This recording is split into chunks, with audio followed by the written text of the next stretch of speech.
We all ready? Thank you.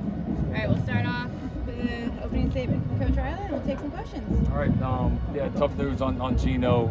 Lower leg injury. Will miss the rest of the season. Hate it for him. He's really done an outstanding job, become a part of our rotation, valuable member, and he's in good spirits. He's gonna fight back. We'll get him fixed up, and look forward to having him back. He's going to be a big part of the future of the offensive line of the teams here, but unfortunately just won't be on the field here the rest of the season. So need some other guys to step up, and we'll look forward to those guys doing so.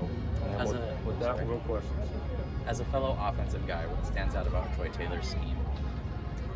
Yeah, they very, very adaptable. It's fun to watch. We watched him before, different spots he's been. He's always done a great job and very creative.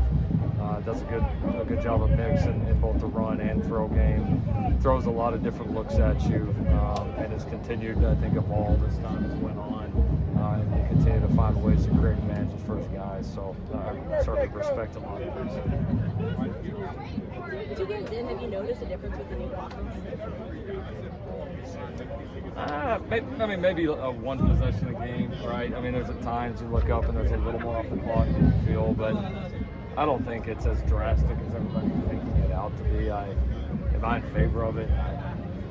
Probably not. I think we have a great product. I think less of it is not good. I mean, we don't play 20-something games, but do I think it's like a huge deal that's like some game-altering decision? Not really. It's, I think, just a lot of people have opinions on it, and I get it, but at the end of the day, I think here in a few weeks, nobody will be talking about it. Probably won't ever be talking about it. I know it was a quick turnaround. What do you remember from recruiting David Bailey? Yeah, you're right. It was quick. So got to know him pretty quick. He's a neat kid, really smart kid, and got a chance to get around him there a little bit. Thought he was a really talented player, and it's been no surprise to me to see that he's done well at Stanford. I think athletic kid, obviously came out of a great program, and has a lot of goals, both from what I remember, both kind of inside the game and outside the game. So we thought he would have been a great fit here, but he's obviously done a great job at Stanford and had a great first game against one. Any concern about the penalty numbers through 2 weeks? Penalty numbers aren't the story. It's the kind of penalties. We've had a few aggressive penalties that I think we'll clean up. We've had a few, kind of what we call administrative penalties, a few unforced errors, some of the false starts, a few of those things that have obviously got to be corrected. So not the numbers, but a few too many unforced errors. They're going to have to get better as the season goes on, as we get numbers.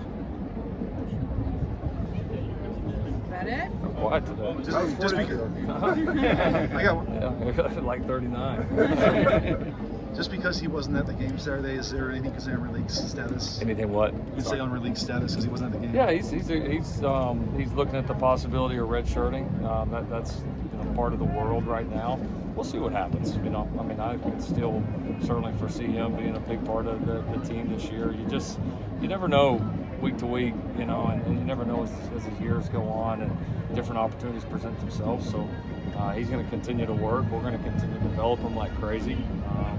I still believe he's got an outstanding skill set that fits us in a lot of ways. And, it's like, I compare it to just, you see guys make kind of big changes, and the transition for him was and is a big change. And it's not always perfect in the beginning. And I think a chance to continue to improve and work on those skills and get better as a player he's got to make the most of this time. And then when the opportunity presents itself, whether it's this year or next year, I'll be as ready as he possibly can be.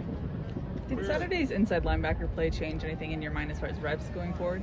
Well, it's a competition, and those guys played well, and both, really Shane and Rajon ended up with the majority of snaps and played well, and certainly made their case for why they should continue to play. And I think it was the two cleanest games we've had as an inside linebacker core here. I mean, the two cleanest performances individually that we've had up to this point.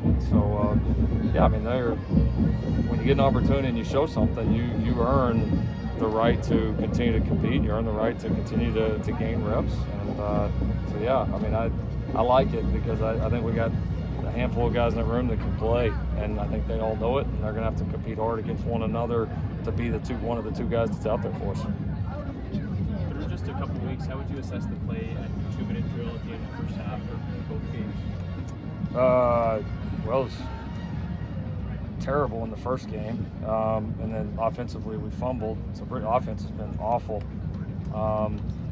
Defense bad in the first game and not as good as you could possibly do in the second game. So especially with the fumbled snap, and when offensively had a good drive going, and obviously had the fumbled snap. It was a huge stop by the defense to really make a big deal there. I know I addressed that after the game. So it's going to be big. It's going to be important. There's going to be a lot of games decided by that, especially now. If the clock does, even if you're one possession a game less, that's going to shrink the game. Even if it's not in a huge way like we talked about before, by nature of that, you're going to create probably a few more, tight games at the end, and some of those instances where 2-minute offense or defense is going to decide who ends up winning the game. So something that's got to get better here. You said the offensive line was a little bit more steady after Saturday. Now with Gino out for the rest of the season, how do you think that group is going to be shaping up? Well, I mean, we started a little bit different group the other day. I mean, it hurts losing.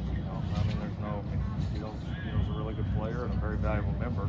Now we do have other guys that can step in there and play and have played well.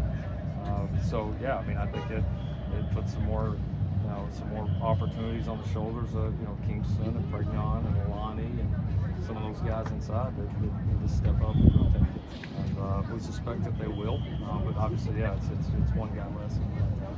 Let's do one more. With Zachariah, obviously we've seen what he can do as a returner, but he's already got some receiving touchdowns as well. What do you see his role kind of growing throughout the season as a receiver, not just on special teams? It just depends how consistent he is. I mean, we've got some depth in that room, but he's obviously played a lot of offensive snaps in the first few games, so he's a weapon. And the more he continues to grow, the more he's able to put on display that he's able to do, the better we're going to be, the more we're going to be able to use him. And so, kind of like any guy out there, he's got capability of great plays, and we've seen some of that already, but his consistency will tell the tale of how many snaps he's really gets. Thank you, Coach Riley. All right, thanks.